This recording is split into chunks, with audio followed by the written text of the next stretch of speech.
prenez vos feuilles de papier. Nous allons découvrir la séquence d'aujourd'hui. À travers cette séquence, nous vous proposons de connaître l'histoire du monument aux morts d'Anderlu. C'est une séquence qui est signée Barbara Maton et Pascal Auvertus. À vos stylos.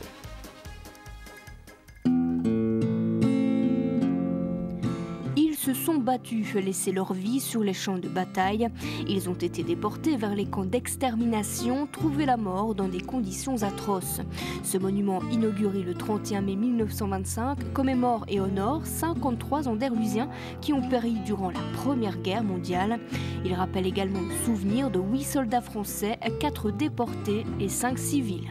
Anderlu a connu de nombreuses victimes, a également connu des combats très violents entre la frontière entre Anderlu et Collermont. C'est pourquoi celui nous tient tout particulièrement à cœur. Et 53 personnes d'Anderlu ont péri durant la Première Guerre mondiale sur près de 400 soldats anderlusiens qui se sont battus sur le champ d'honneur. L'association des anciens combattants veut à tout prix l'ériger, mais seul, il lui est impossible de rendre ce projet viable. Après avoir douté, faute de moyens, la commune donne finalement son soutien. Très tôt, au retour de la Première Guerre, au retour de la guerre, il décide de lancer des organisations, des fêtes, des événements pour récolter des fonds afin de pouvoir mettre sur pied ce monument. Le président Edgar Reverdin sera très actif. Les anciens combattants récolteront 28 000 francs de l'époque, naturellement. Et à cela, la commune viendra en aide, puisqu'elle n'avait pas les moyens pour tout faire toute seule.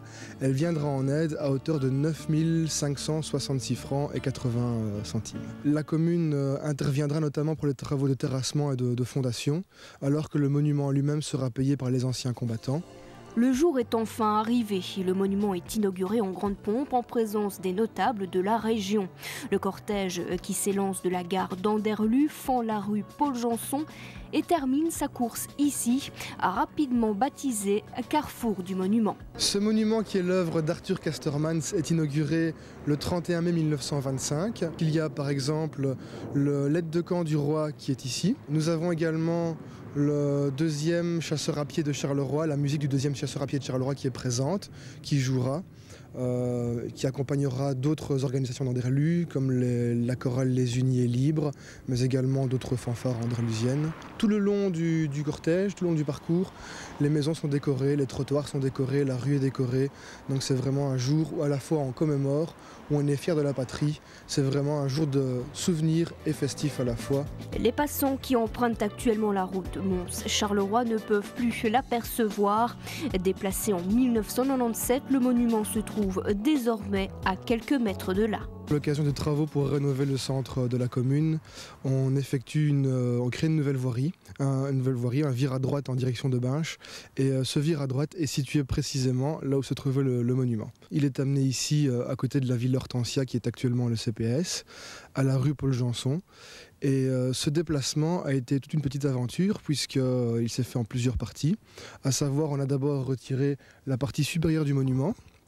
Ensuite, on a enlevé la partie inférieure et cette partie au départ devait être déménagée avec une grue télescopique.